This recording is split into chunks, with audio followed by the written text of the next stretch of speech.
Neil Le Tigre was a member of one of the biggest boy bands of the 90s, High Boys.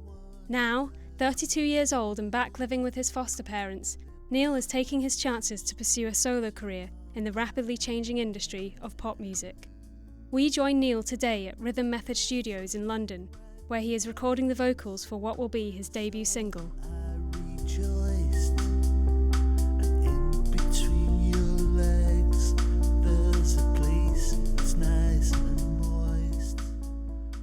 Neil Le Tigre, thanks for talking to us today. You're very welcome, Pet. So you're going solo now, brave decision. Yeah, ever since the split from High Boys, it's just been ready for something new. You've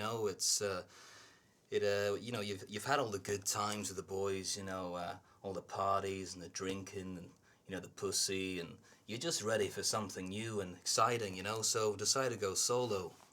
Didn't you get kicked out because you kept losing your voice halfway through shows? That's the thing is, it was more of a mutual decision, between me and the boys. To be fair, I thought their material was getting a little bit lugubrious for me, so I thought I'd move on to something fresher. And there's a lot of hanky-panky. I mean, that incident with the chicken drumstick, don't even get me started, all right?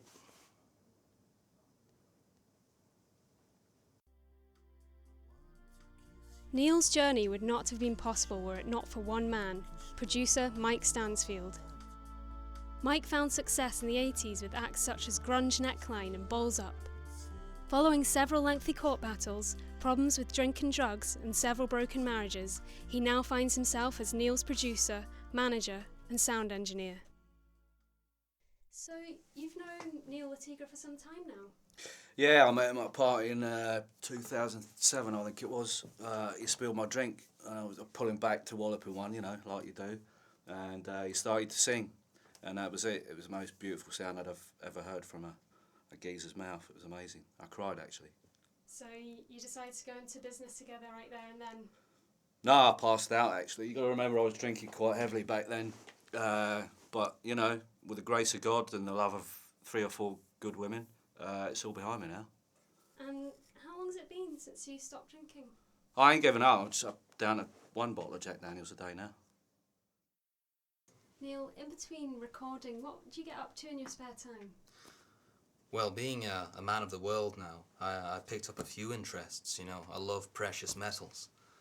I love tribal gear. I've collected a lot over the years, and I like to mix this together in a sort of art installation, and you should come over sometime and check it out. I think you'd find a lot there that you liked, Tell us a little bit about your debut single. What's it called? Yeah, Love Is the Only Way. That's out on Monday, actually, if all goes to plan here today. But it is what it is. It's love. Love is the only thing that matters, really. And I think that's something you find out with experience. So, Mike, you've worked with some pretty impressive bands in the past. Tell us a bit about that. Yeah, wow. Drenched Cowboys, Jet Cream, Fanny Mill and the Nuggets, Jeff Stryker and Dandelion, Bowls Up, and of course Grunge Neckline. Remember them? No. No?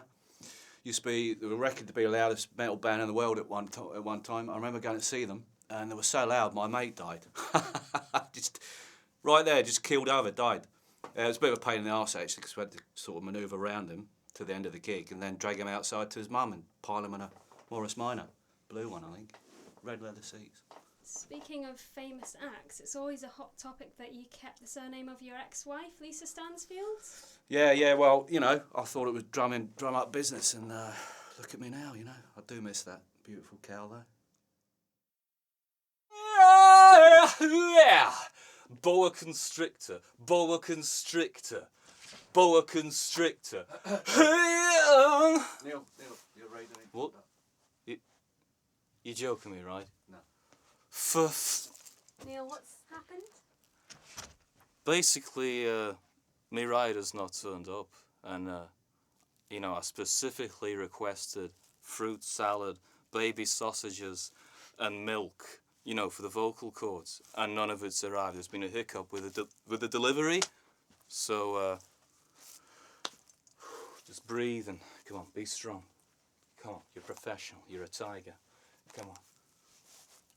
Camembert, camembert. Oh, yeah! Ooh! You know, I think he's really talented. You know, he reminds me of a young Cliff Richard, but you know, an all-round better version. Yeah, can you give us a line, a level line, level, Neil, or something? Yeah, no, I can't hear you. I can't. I'll check the connection. Hang on. Cut! You seem to have developed a great working relationship with Mike. What a guy. Mike's great, you know. I mean, it's just we work together in perfect harmony in the studio, you know. It's like this, actually.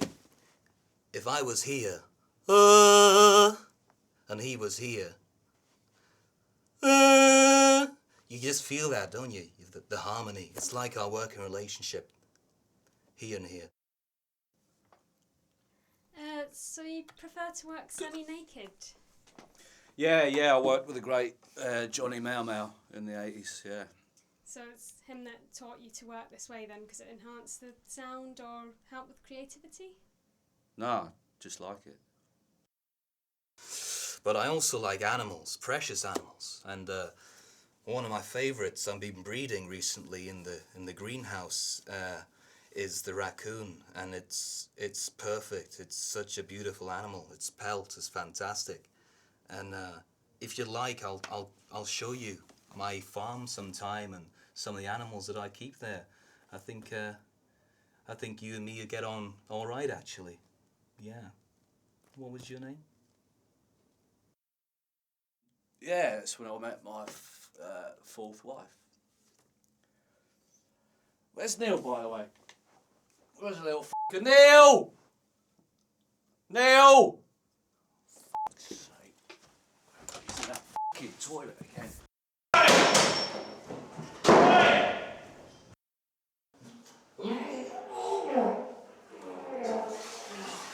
Neil, you alright? Yeah, I'm fine, yeah. You a bit nervous? No nerves at all. It's just doctor's orders. I got this weight pills and stuff. But it's all fine, mate. Come on, let's get on with this show. Come on. So do you really think that Neil can make it? I don't know why I ain't made it yet. I think he's pure talent. You know, what do you think? Yeah, I think he's great. Exactly. Right, time to cut a platinum record. Let's go.